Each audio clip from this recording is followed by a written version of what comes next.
Hello and welcome to the video lecture on interrupts in 8085 microprocessor. Let us first understand what is the meaning of an interrupt is. The microprocessor basically serves the different peripheral devices like displays, printer and keyboard.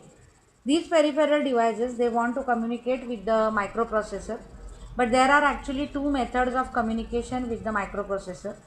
The first method is called as an polling method, in which the microprocessor will ask each and every device for an service. And because of this in this method the microprocessor will waste a lot of time in asking the service for every device, and therefore the second method, which is called as an interrupt method, proves to be very beneficial, in which the external device can interrupt the microprocessor whenever it is required by that particular device, and therefore there will be a very small wastage of time when it uses an interrupt method. Now, in case of an interrupt method, it is actually an input signal, and whenever any interrupt comes, then the microprocessor will stop the current execution and it transfers the control to the specific special routine, which is known as the interrupt service routine or ISR. And once the ISR is executed, the microprocessor will return the control to the main program. So this is what is an pictorial representation of the entire interrupt procedure. So let us understand this procedure. Now you consider that here your microprocessor is busy in running the main program. So here is a main program, and suppose it is executing this particular instruction, and if there is an interrupt request by an IO device.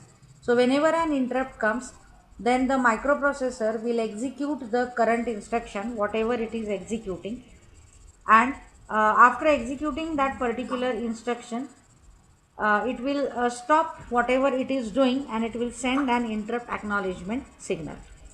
Then also the microprocessor will store the contents of the program counter into the stack and the address of the stack into the stack pointer, and then after that it will transfer the control to the interrupt service routine depending upon the interrupt whatever is generated. And once that interrupt service routine is executed and it is over, then the control will be again brought back to the main program. So this is what is an entire interrupt procedure in 8085. So the same procedure I have listed over here, so you can go through this particular slide. Now there are two types of interrupts in 8085. One is called as a software interrupt and another is called as an hardware interrupt. The software interrupts are nothing but these are generated by the instructions, which is called as a restart instruction. So there are 8 user defined software interrupts from RST0 to RST7, where RST means restart. These are the vectored interrupt. The meaning of vectored interrupt is whenever there is an interrupt request, then the control will be transferred or vectored to a specific memory location or address location. These address locations are listed over here. So this is a table that is a type of the software interrupt, and the call location, or you can say the vectored location. Remember that these addresses are in hexadecimal. How the addresses are generated? So if it is RST0, then 0 multiplied by 8 will be 0000. 1 multiplied by 8 will be 0008. 2 multiplied by 8 will give you 16, but that 16 is a decimal number. So when you convert it into hexadecimal, it will give you 10 and so on. So if, for example, the RST3 interrupt is generated, or if it is occurred, then in that case the microprocessor will first complete the execution of the current instruction, and then it will transfer the control to the vectored address 0018. Then it will execute the ISR, which is present at this particular memory location, and then once it finishes the ISR, the control will be brought back to the main program. So this is how the interrupt process will takes place. Then these software interrupts, they cannot be masked or they cannot be ignored by the microprocessor because they have a highest priority as compared to the hardware interrupts. They are normally used in the program debugging. Software interrupts are normally not used to handle any asynchronous events, but they are used to call the software routine like single stepping or breakpoint, that is normally which we call it as a program debugging. They can also be requested due to the arithmetic errors also. And after the execution of these software interrupt, the program counter is incremented and the microprocessor does not execute any interrupt acknowledgement, but the microprocessor executes the normal instruction cycle. So this is what is about the software interrupts. And the second is nothing but it is a hardware interrupt. So hardware interrupts are nothing but they are generated by the hardware at the physical pin of the microprocessor, and normally these interrupts are requested by the external devices. So after the execution of these interrupt, the program counter is not incremented. That is an important thing. Now there are total 5 hardware interrupts. First is a trap 4.5, which is having the highest priority among the hardware interrupt. Then you have a RST 7.5, 6.5, RST 5.5, and at the lowest priority you have a INTR. Now these interrupts are requested by external device and they are also vectored interrupt. So again, if any interrupt is generated between trap and RST 5.5, then the control will be transferred or vectored to a specific memory location, and these are the memory locations. So trap 4.5, if it occurs, then the control will be transferred to the 0024 where the interrupt service routine is written for this trap.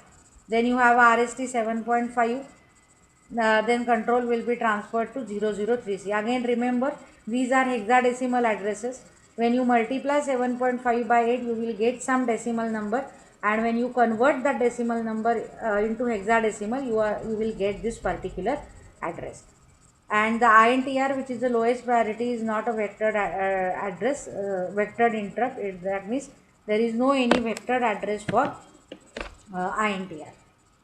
These interrupts may be maskable or non-maskable. That means the RST 7.5, 6.5 and 5.5, they can be ignored by microprocessor, but the trap which is non-maskable cannot be ignored by the microprocessor.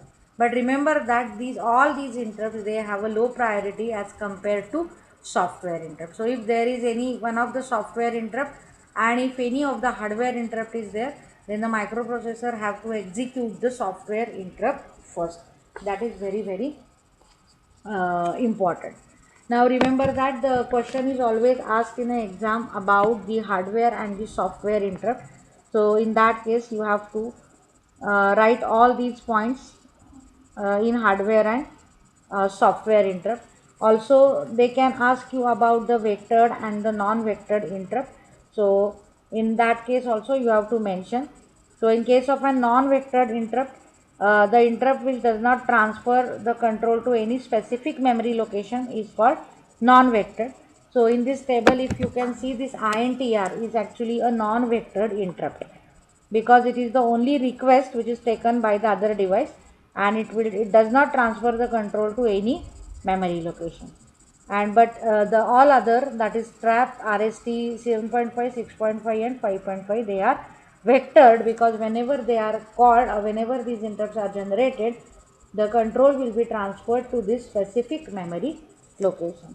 So all these things you have to mention while writing the short note on the vectored, non-vectored or software and hardware interrupt. So this is what all about the interrupts in 8085. So if you like my video, then please subscribe to my channel and don't forget to like and share the video with your friends. Thank you guys. Thank you so much.